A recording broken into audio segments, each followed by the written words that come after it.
எல்லாம் வல்ல இறைவனின் திருப்பெயரால் ஆரம்பம் செய்கின்றோம். த வின்ஸ் ஆஃப் இஸ்லாம் நேயர்களுக்கு பல்வேறு நடப்பு நிகழ்வுகளின் பின்னணிகள் குறித்து தொடர்ச்சியாக காணொளிகளை வழங்கி வருகிறோம். அந்த வகையில் இன்றைக்கு நாம் முன்னெடுத்திருக்கின்ற விஷயம், கடந்த வாரம் ரஷ்யாவில் தலைநகர் மாஸ்கோவில் நடைபெற்ற ஒரு மிகப்பெரிய கொடூர தீவிரவாத தாக்குதலை பற்றியது.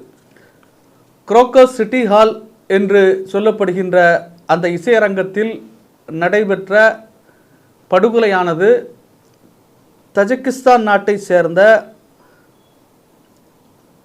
ஐஎஸ்ஐஎஸ் தீவிரவாத அமைப்பின் 4 இளைஞர்களால் நடத்தப்பட்டு அதன் காரணமாக 100க்கும் மேற்பட்டவர்கள் படுகொலை செய்யப்பட்டும் பல 100 பேர் காயமடைந்தும் மிகப்பெரிய ஒரு அசம்பாவியத்தை நிகழ்த்தியிருக்கிறது.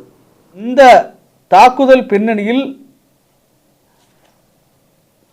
உக்ரைன் மற்றும் மேற்கத்திய நாடுகள் இருப்பதாக ஆரம்பத்தில் ரஷ்யா கூறினாலும் ஈரான் மிக தெளிவாக இந்த சம்பவத்திற்கு தஜிகிஸ்தானை சேர்ந்த இஸ்லாமிக் ஸ்டேட் என்று சொல்லப்படுகின்ற ஐஎஸ்ஐஎஸ் என்ற அமைப்பு தான் காரணம் என்று மிக தெளிவாக அறுதியிட்டு சொன்னது. இந்த வருட ஆரம்பத்தில் ஈரானில் உள்ள கெர்மன் நகரத்தில் இந்த இஸ்லாமிக் ஸ்டேட் அமைப்பினுடைய தீவிரவாதிகளால் மிகப்பெரிய தாக்குதல் நடைபெற்றது. அதன் காரணமாக ஏராளமானோர் படுகொலை செய்யப்பட்டார்கள். அதன் தொடர்ச்சியாக ரஷ்யாவும் தாக்குதல் உள்ளாகலாம் என்று தனக்கு தகவல் கிடைத்ததாக ஈரான் தெரிவித்திருக்கிறது. இந்த தாக்குதலானது ஈரான் நாட்டிலும் ரஷ்யாவிலும் தஜிகிஸ்தானை சேர்ந்த இஸ்லாமிய இளைஞர்கள் நடத்தியதாக ஈரான் உறுதியாக சொல்கிறது. ஈரான் மேலும் கூறுகையில், தஜிகிஸ்தானில் இருக்கும் ஆயிரக்கணக்கான இளைஞர்களை மூளைச்சலவை செய்து இந்த ஐஎஸ்ஐஎஸ் என்ற அமைப்பு அவர்களை தற்கொலை படைக்கு தயார்படுத்தியுள்ளது என்றும் தெரிவித்திருக்கிறது. இந்த இஸ்லாமிக் ஸ்டேட் கொரசான் என்ற அமைப்பு ஆப்கானிஸ்தான் மற்றும் பாகிஸ்தான் எல்லைகளில் செயல்பட்டு வந்தது. ஆரம்ப கட்டத்தில் தாலிபான் என்ற ஒரே அமைப்பாக செயல்பட்டு வந்தது. ஆப்கன் தாலிபான் எனவும் பாகிஸ்தான் தாலிபான் எனவும் பின்பு கருத்து வேறுபாடுகளின் காரணமாக பிரிந்துவிட்டன. இதில் இந்த ஆப்கான் தாலிபானானது தன்னுடைய நடவடிக்கைகளை ஆப்கன் எல்லைக்குள் சுருக்கி கொண்டது. இந்த பாகிஸ்தான் தாலிபான் தான் பின்னாளில் சிரியா மற்றும் ஈராக் நாட்டை தலைமையாக கொண்டு செயல்பட்டு வந்த இஸ்லாமிக் ஸ்டேட் என்ற அமைப்புக்கு பையத் என்னும் உறுதியை செய்து அவர்களுடைய பிரிவாக இஸ்லாமிக் ஸ்டேட் கொரசான் என்ற பெயரில் செயல்பட தொடங்கியிருக்கிறது. மேலும் ஈரான் தெரிவிக்கும் பொழுது, சிரியாவிலும் ஈராக்கிலும் இஸ்லாமிக் ஸ்டேட் என்ற அந்த அமைப்பு தனது கட்டுப்பாட்டில் வைத்திருந்த பகுதிகளை எல்லாம் ஈரான் மற்றும் ரஷ்யாவின் உதவியோடு ஈராக் மற்றும் சிரியாவினுடைய அரசுகள் அதனை மீட்டெடுத்து ஏறக்குறைய அந்த இரு நாடுகளிலும் இந்த ஐஎஸ்ஐஎஸ் என்ற அமைப்பை துடைத்தெறியும் ஒரு சூழலை உருவாக்கிவிட்டது.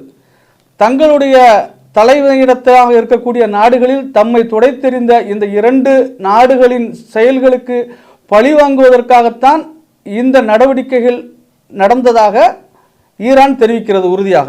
இந்த உலகத்தில் வன்முறை மற்றும் பயங்கரவாதத்தின் மூலம் தன்னுடைய அரசியல் லட்சியங்களை அடைய எத்தனையோ அமைப்புகள் செயல்பட்டு வந்தால் கூட இந்த இஸ்லாமிக் ஸ்டேட் என்ற இந்த அமைப்பினுடைய நடவடிக்கைகள் முஸ்லீம் சமூகத்தை மிகப்பெரிய நெருக்கடிக்கு ஆளாகியிருக்கிறது. உலகளாவிய அளவில் தத்தம் நாடுகளுடைய அரசாங்கங்களுடைய பார்வையில் ஒரு சந்தேகத்தை ஏற்படுத்துவதும், பிற சமூக மக்களிடத்திலே வாழும்போது ஒரு பதட்டத்தை ஏற்படுத்துகின்ற ஒரு நிலையும் இந்த ஐஎஸ்ஐஎஸ் என்றும் இந்த அமைப்பு உலகளாவில் இருக்கக்கூடிய முஸ்லீம்களுக்கு ஏற்படுத்தியிருக்கிறது. இஸ்லாமிக் ஸ்டேட் என்ற இந்த அமைப்பு ஒரு பெரும் வழிகேடு என்பது உலகில் உள்ள இமாம்களின் ஆலிம்களின் ஒரு ஏகோபித்த முடிவாக இருக்கிறது. ஏறக்குறைய புகழ்பெற்ற 100 ஆலிம்கள் ஒன்றாக இணைந்து கையெழுத்திட்டு இந்த ஐஎஸ்ஐஎஸ் என்ற இந்த அமைப்பு மனித குலத்திற்கு எதிரானது என்று ஒரு பகிரங்கமாக ஒரு கடிதத்தையும் வெளியிட்டிருக்கிறார்கள்.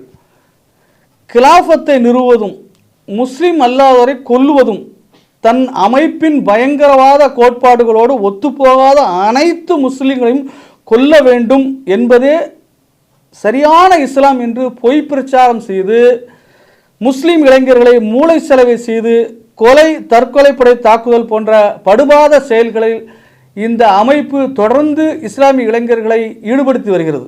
ஆகவே இந்தியாவில் வாழக்கூடிய இஸ்லாமிய இளைஞர்கள், குறிப்பாக தமிழகத்தில் வாழக்கூடிய இளைஞர்கள், சமூக ஊடகங்களின் வாயிலாக செய்யப்படுகின்ற இந்த ISISனுடைய பொய் பிரச்சாரத்திற்கும் விஷம பிரச்சாரத்திற்கும் இரையாகிவிடக்கூடாது.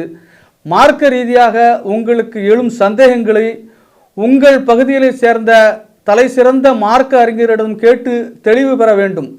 உண்மையிலே இஸ்லாமிய சமூகத்தை முன்னேற்றுகின்ற ஒரே வழி என்னது என்று சொன்னால், இந்த சமூகத்தை கல்வியிலும் வேலை வாய்ப்பிலும் அதிகாரத்திலும் தொழிலிலும் வியாபாரங்களிலும் அதை முதன்மைப்படுத்துவதன் மூலமாகத்தான் இந்த சமூகத்தை மிகச்சிறந்த சமூகமாக, ஒரு வெற்றி பெற்ற சமூகமாக ஆக்க முடியும் என்பதை இளைஞர்கள் புரிந்து கொண்டு அதற்கான பணிகளில் நீங்கள் உங்களை ஈடுபடுத்தி கொள்ள வேண்டும். ஒருபோதும் இது போன்ற தீமையான செயல்களை முன்னெடுக்கின்ற ஒட்டுமொத்த மனித குலத்திற்கு எதிரான இந்த ISIS போன்ற அமைப்பினுடைய படுபாத செயல்களுக்கு எந்த வகையிலும் இஸ்லாமிய இளைஞர்கள் துணையாகிவிடக்கூடாது என்று கேட்டுக்கொண்டு இந்த காணொலியை நிறைவு செய்கிறோம். இந்த ISISனுடைய அமைப்பினுடைய செயல்பாடுகள் குறித்து தொடர்ச்சியாக நம்முடைய வின்ஸ் ஆஃப் இஸ்லாம் சேனலிலே காணொலியாக வழங்கியிருக்கிறோம். அவரையெல்லாம் பார்ப்பதற்கு இதுவரை சப்ஸ்கிரைப் செய்யாதவர்களெல்லாம் சப்ஸ்கிரைப் செய்து இந்த சேனலோடு இணைந்து கொள்ளுங்கள். நன்றி.